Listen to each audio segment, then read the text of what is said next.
안녕하세요. 2020년도 48회 물리치료사 국가고시가 끝났습니다.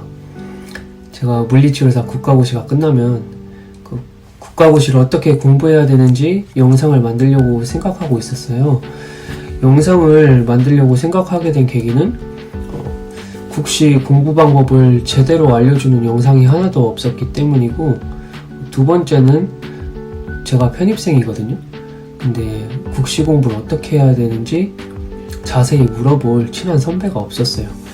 몇 명 있었다 하더라도 대다수가 그냥 모의고사 오답노트만 돌리면 된다, 요약집만 보면 된다 등의 되게 간략하게 설명을 해주셔가지고 제가 이것저것 별거 다 공부 방법을 하느라 시간을 많이 소비했었거든요.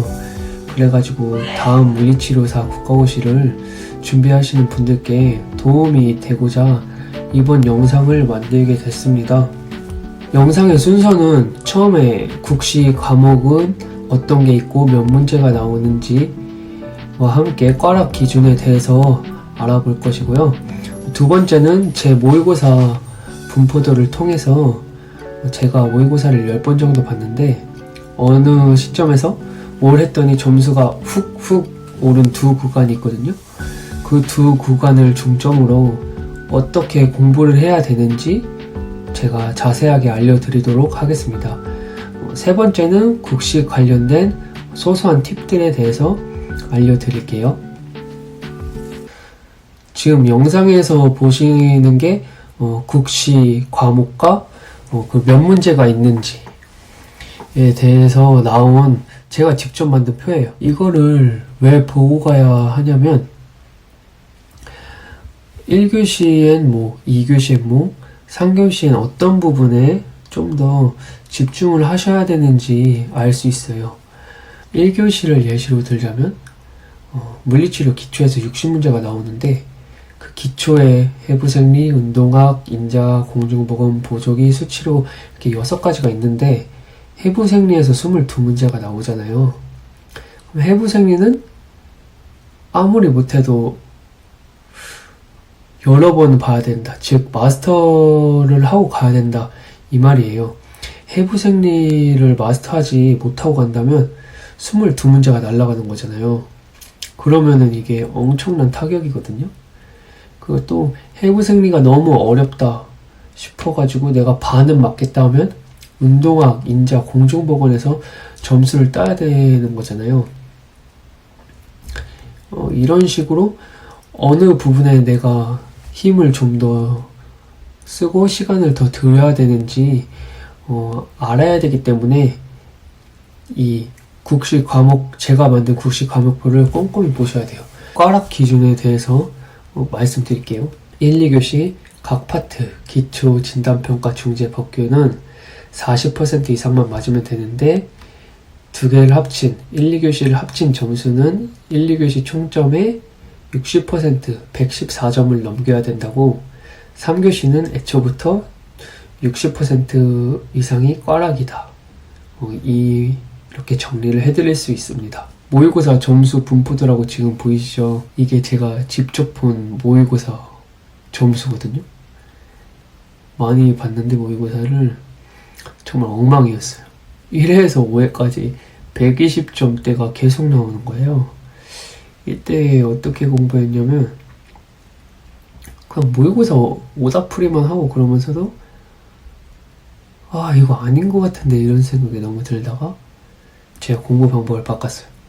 그러니까 6회 때 158점 받고 졸업시험까지 합격해버린 거예요. 합격 기준을 넘어가지고 충족해서 그 다음에 한 번 넘으니까 6, 7에 150대가 나왔거든요. 그래서 이게 포인트 1이에요. 120대에서 150점대로 오른 게 포인트 1이고, 그 다음에 8회 때 제가 201점을 받았어요. 모의고사. 여기가 포인트 2예요. 1에서 했던 걸 하고 2에서 했던 걸 하니까 201점 최고점이 나오고, 그 외에는 계속 이제 170 이상을 맞아가지고 국시에서는 아주 좋은 까지는 아닌데 꽤 좋은 성적을 받았어요. 제가 이 모의고사 점수 분포도를 통해서 포인트 1, 포인트 2 보이시죠? 포인트 1과 포인트 2 때 어떻게 공부를 해서 점수가 오르게 됐는지에 대해서 설명을 드리는 게 이 영상의 핵심이라고 말씀드릴 수 있습니다. 먼저 포인트 1 구간에 대해서 말씀드리자면, 모의고사 오답풀이를 하잖아요. 그러면은 5개 지문이 있는데 어떤 출판사는 해설이 다 잘 나오긴 하는데 대부분의 출판사가 정답인 지문 빼고는 나머지 4지문에 대해서는 설명을 안 넣어줘요. 그러니까 난 뭐냐, 그 한 지문에 대해서만 익히는 거죠. 그럼 그 한 지문이 문제로 안 나오면 틀려버리는 거예요. 그런 악순환이 계속 반복됐어요. 그래서 제가 느낀 게 개념 정리를 하고 가야겠다, 그거를 느껴가지고 막 찾았어요. 유튜브 뒤져보고 공부를 어떻게 해야 되는지 막 스스로 찾아봤어요. 근데 유튜브에 PT박스라는 유튜버 분이 계세요. 물리치료사 선배이신 것 같은데 정말 큰 글씨로 깔끔하게 각 파트별로 정리해준 동영상이 있어요. 진짜 좋아요. 제가 그 동영상을 몇 파트 빼고 해부생리부터 해가지고 진짜 중요한 파트는 정독을 했어요. 정독을. 어떻게 정독을 했냐, 영상을 켜고 노트를 하나 준비하고 재생해요. 페이지가 긴 거는 50몇 페이지 되는데 한 페이지 설명 듣고 멈추고 써요. 외울 때까지, 그러니까 이해하고, 내가 이걸 이해할 때까지 다음 페이지로 안 넘어가요. 완전 이해하고 암기 끝났으면 이제 재생해요. 2페이지 가요. 또 쓰고 완전 암기했어요. 다음 페이지 가요. 그래가지고 20 몇 분짜리 동영상 하나 다 보는데 8시간 걸린 적도 있어요. 해부생리 신경계 파트 아직도 기억해요. 근데 이렇게 정리하고 가잖아요. 점수 확 올라요. 개념 정리를 하고 가자요. 개념 정리를 하지 않고 모의고사 오답이나 요약집을 보면은 뭐 맞는 사람도 있겠지만 별 도움이 안 돼요. 특히 오답 노트는 내가 뭘 알아야 오답 노트도 하는 거라고 생각이 들어요.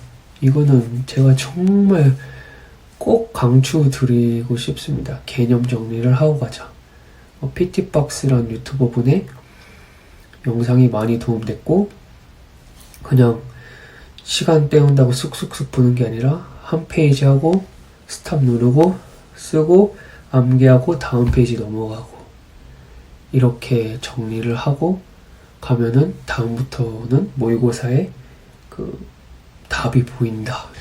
이제 포인트 2에 대해서 말씀드릴게요. 150대 나오다가 갑자기 201점 최고점을 받은 적이 한 번 있거든요. 이때 어떻게 또 공부 방법을 바꿨냐면 PT박스 영상을 한 번씩 다 보고 정독하고 이제 답들이 보이기 시작하니까 문제를 여러 개 봐야겠다. 드디어 이제 문제풀이를 해야겠다 생각했어요. 그러니까 정리를 하자면 개념 정리 전에는 모의고사든 문제풀이든 별로 효율적이지 않다. 제가 느끼기에는. 개념 정리가 된 이후부터 문제풀이를 시작해야 된다 이 말이에요. 이렇게 문제풀이를 또 해야 되는 이유는 여러 유형에 대해서 많이 익숙해져야 돼요. 특히 2교시는 2, 3교시는 진짜 이 문제풀이 집 중요한 것 같아요. 유형을 계속 보다 보면 이 질환에 대한 어떤 그 사례가 있고 뭐 어떠한 중재를 해야 되는지 이 암기가 아니라 이제 이해를 해버려야 딱딱딱딱딱 체크를 할 수 있게 되는 것 같아요. 그 후 문제풀이를 이렇게 다 하고 나서 이제 오답 노트 반드시 해야 돼요. 오답 노트는 이 문제집 같은 경우에는 문제 아래 바로 해설이 있어요. 그래가지고 오답 노트를 굳이 할 필요 없고, 내가 문제가 틀렸으면 그 해설을 한 번씩 보고 그냥 한번 써보고 이렇게 지나가면 된다고 생각하는데, 이제 개념 쌓였으니까 모의고사도 이제 풀고 제대로 오답 노트 해야 될 거 아니에요. 여기서 오답 노트를 반드시 해야 되는 과목들은 운동학, 인자, 공중보건이에요. 제가 아까 PT박스에서 몇 개는 안 봤다고 했잖아요. 그게 운동학하고 인자, 공중보건인데 개념 글 보기도 싫고 문제 풀어도 이해가 안 되더라고요. 그래가지고 생각한 게 모의고사 내에서 나올 거라고 믿는다, 이렇게 그냥 믿고 간 것 같아요. 그래가지고 제가 모의고사를 되게 많이 봤거든요. 학교에서만 공식적으로 9개 본 것 같고, 집에서 따로 구매해가지고 한 3-4개 더 본 것 같아요. 거의 12개 정도를 본 거잖아요. 그 12개의 오답 노트를 인자, 공중보건 이렇게 돌린 거예요. 그러면은 각 과목당 아까 봤을 때 12문제씩 나왔으니까 그걸 대충 10개라 치면은 120문제의 오답 노트를 돌린 거죠. 그 한 파트 한 파트에 대해 가지고 그렇게 모의고사 오답 노트 돌리기를 해가지고 각 출판사마다 꼭 나오는 과목별 문제 유형이 있더라고요. 그건 일단 문제 나오면 답이고 이렇게 바로 외웠고, 즉 문제 반드시 나오는 문제 유형을 파악하고 나머지는 특징만 외웠어요. 그러니까 인자치료에 반트호프 법칙 있으면은, 반트호프 법칙은 뭐 온도가 높아지면 뭐 신진대사가 높아진다 이런 게 아니라 온도, 신진대사, 나머지 보지도 않아. 그냥 온도, 신진대사 있으면 반트호프, 이런 식으로 그냥 특징만 딱딱딱딱 외워가지고 인자하고 공중보건에서도 좋은 점수를 얻었던 것 같아요. 포인트 2에 대해서 정리를 하자면, 개념 확립이 된 이후에 문제풀이를 해라. 그리고 내가 약간 자신 없는 과목들은 모의고사에 오답 노트를 통해서 반드시 나오는 문제 유형을 파악하고, 나머지 어려운 것들에 대해서는 특징만 보고 가자. 아니, 특징만 보고 아니라 특징만이라도 외우자. 절대 버리지 말자. 이 말을 해주고 싶었습니다. 오답 노트를 할 때 제가 처음부터 이렇게 안 해서 좀 후회했어요. 왜냐면 이런 두툼한 노트를 사잖아요. 근데 제가 이런 노트를 한 8권 사가지고 거의 6권을 다 썼거든요. 엄청 쓰고 외운 거죠, 정리하고. 근데 제가 도중에 양이 너무 많으니까 제가 보고 싶은 파트만 보고 싶은데 다 섞여 있으니까 너무 찾기가 힘든 거예요. 그래가지고 중간에 이렇게 보시나요? 포스트잇으로 그 오답 노트마다 파트 오답 노트로 나눴어요. 그러니까 정리한 거를 금방 찾고 또 파트별로만 집중하고 싶은 파트만 쭉 볼 수 있으니까 굉장히 도움이 되더라고요. 그래서 제가 오답 노트에 대해서 추가적으로 말씀드리고 싶은 거는, 공책을 사서 포스트잇으로 각 파트별 그 범위를 분류하라 이거예요. 그러면 금방 찾기도 쉽고, 내가 오늘이라면 막 국시 며칠 안 남았을 때 인자가 부족해. 근데 인자만 집중적으로 보고 싶어. 그러면 딱 금방 찾아가지고 인자만 한 모의고사 10개치 했으면 12문, 각 모의고사당 12문제니까 120문제 쫙 나오잖아요. 그러면 진짜 점수가 확 오르더라고요. 이번에는 국시 팁에 대해서 몇 가지 알려드릴 건데, 첫 번째 팁은 그 카톡 오픈톡방입니다. 이게 무슨 소리냐면, 카톡 오픈톡방에 검색에 들어가셔서 물리치료사 국가고시 치면은 2021년 49회 물리치료사 국가고시 이런 톡방이 있어요. 막 몇백 명씩 들어있는 방, 뭐 100명 이하 방 들어가지 마시고 막 400명, 900명 이렇게 들어있는 방이 있는데 거길 들어가세요. 거길 왜 들어가야 되냐면 자료를 굉장히 많이 받을 수 있어요. 내가 갖고 있는 자료보다 훨씬 좋은 자료들을 전국에 진짜 착하신 국시생 분들께서 같이 공유해 줘 가지고 많은 도움이 됐거든요. 저 또한. 두 번째 국시 팁은 스마트폰에 지배당하면 안 된다 라는 말씀을 해드리고 싶어요. 스마트폰 너무 재밌잖아요. 한번 그냥 공부하다가 힘들다 좀 쉬고 해야겠다 잠깐 보면 진짜 30분 순삭돼 있거든요. 공부하다가 핸드폰 하고 싶었을 때 저기까지 언제가 이런 귀찮은 생각이 들고 뭔가 다른 사람 눈치가 보이는 곳에 핸드폰을 놨어요. 그래야 이제 통제가 돼요. 2시간 공부할 거 4시간 할 수 있어요. 두 번째 국시 팁은 스마트폰에 지배당하지 말고 스마트폰을 지배하자. 이거 진짜 중요해요. 그리고 그 국시 꿀팁이라기보다는 국시 시험 장소는 어떤 분위기냐에 따라서 말씀드릴게요. 일단은 제가 본 대전의 남선 중학교는 9시 국시 시작이었는데 7시 20분부터 개방이 시작됐고